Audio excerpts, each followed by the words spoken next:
नमस्कार, आप देख रहे हैं न्यूज जब बोलेगा हिंदुस्तान और मैं हूं आपके साथ ज्योतिका। आइए रुक करते हैं खबर की ओर।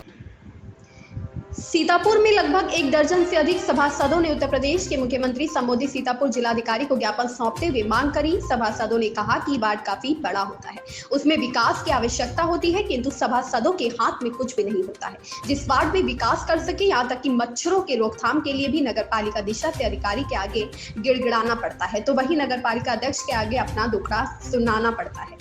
निर्दिष्ट वार्ड नंबर 13 के सभासद नितिन सिंह अपने संबोधन में कहा कि जब इलेक्शन का वक्त आता है तो जनता के पास हम जाते हैं और उनसे वोट की मांग करते हैं। बदले में हम उनके साथ वादा करते हुए कहते हैं कि हम आपके क्षेत्र में विकास करेंगे, किंतु हमारे पास ऐसी कोई धनराशि शासन से नहीं आती है जिसके बलबूते हम अपने वार्ड में विकास कर सके। वार्ड नंबर 1 कुसुम लता ने कहा कि नई करंजे के लिए अधिक समस्याएं आती हैं, किंतु हम लोग समाधान करने में असमर्थ होते हैं, जिसके कारण हम लोगों के पास कोई धनराशि नहीं होती है। तो वहीं वार्ड नंबर 30 के रिजवान खान कहते हैं, छोटे से छोटे कार्य के लिए नगर पालिका अध्यक्ष के आगे रोना पड़ता है, फिर भी कोई काम नहीं आता है, कारण जनता विश्वास हम पर करती है। सभासदों के लिए ना तो कोई नफ है और ना ही उन्हें कोई मानदेय मिलता है। जनता उनसे उम्मीद करती है, कोई काम होता है तो सीधे सभासद के पास आते हैं, किंतु हमारे हाथ खाली होने की वजह से हम उनकी कोई मदद नहीं कर पाते। हमारे जब बोलेगा हिंदुस्तान संवाददाता धर्मवीर सिंह के साथ राकेश गुप्ता की हुई खास बातचीत में कहा कि शासन ने वार्ड मेंबर बनाने का प्रस्ताव तो दे दिया और चुनाव भी होते हैं, किंतु वार्डों में सभासद चुने जाने के बाद उनके हाथ में ना तो कोई निर्धारित है और ना ही ऐसी कोई कर जिससे जनता का भला कर सके। जबकि वार्डवासी समस्त सभासदों के पास अपनी समस्या लेकर जाते हैं, किंतु उनके पास कुछ ना होने के कारण वे इन समस्याओं का समाधान करें, जिसके लिए नगर पालिका अधिशासी अधिकारी एवं नगर पालिका अध्यक्ष का सहारा लेना पड़ता है। यदि बनती है तो ठीक है, यदि नहीं बनती है तो कोई काम नहीं हो पाता है। वार्ड नंबर 28 से रामशरण कहते हैं, सरकार को सभासदों की तरफ ध्यान देना चाहिए और उनको एक निश्चित मानदेय नियुक्त होना चाहिए, जिससे सभासद अपनी जिंदगी भी ईमानदारी से जी सके। आदरणीय, आपका हमारे चैनल में बहुत बहुत स्वागत है। आज आपने जो ज्ञापन दिया है, क्या उद्देश्य है?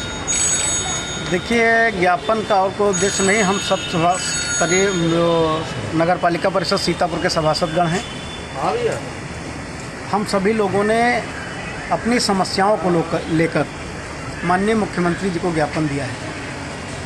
समस्याएं हम लोगों की ये हैं कि हम लोग वार्ड इकाई के हैं, वार्ड के सभासद हैं, सब चुनकर आए हुए हैं, तो जनता की जो भी समस्याएं होती हैं सबसे पहले आके हम लोगों को वो ज्ञात कराता है और अपेक्षा रखता है कि हम लोगों के माध्यम से वो समस्याएं दूर।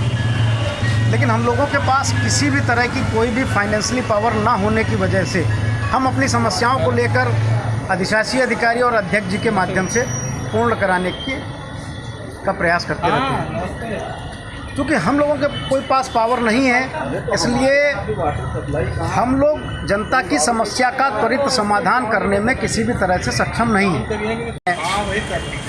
लेकिन हाथ में कोई फाइनेंशियली पावर नहीं होती, इसलिए हम लोगों ने माननीय जिलाधिकारी महोदय के माध्यम से मुख्यमंत्री महोदय से ये मांग की है कि सभी नगर पालिका परिषद की जो बोर्ड के मेंबरान हैं, सभासदगण हैं, निर्वाचित सभासदगण हैं, उनके हाथ में भी फाइनेंशियली पावर होनी चाहिए और उनको एक मानदेय तय होना चाहिए, जिससे कि जनता की समस्याओं का त्वरित समाधान वो स्वयं में कर सकें।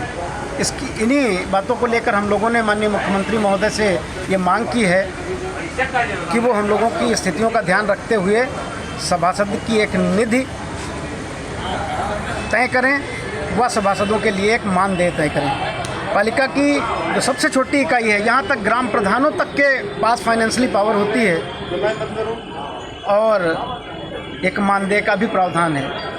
हमसे बड़ी जो पालिकाएं हैं, जिन्हें हम लोग नगर निगम कहते हैं, वहाँ के पार्षदों के पास भी निधि का प्रावधान है और उन्हें मानदेय मिलता है। हम लोग जो नगर पालिका परिषद के बोर्ड हैं, उनके मेंबरान हैं, जिन्हें हम लोग सभासद कहते हैं, उनके पास ना कोई निधि है और ना ही कोई मानदेय है। इसलिए हम लोग हर तरह से माननीय मुख्यमंत्री महोदय से अनुरोध करते हैं कि हम लोगों की स्थितियों को ध्यान में रखकर वार्ड के विकास के लिए जनता के हित को ध्यान में रखते हुए सभासदों की एक निधि का प्रावधान करें और सभासदों को मानदेय भी सुनिश्चित करें। आपका नाम?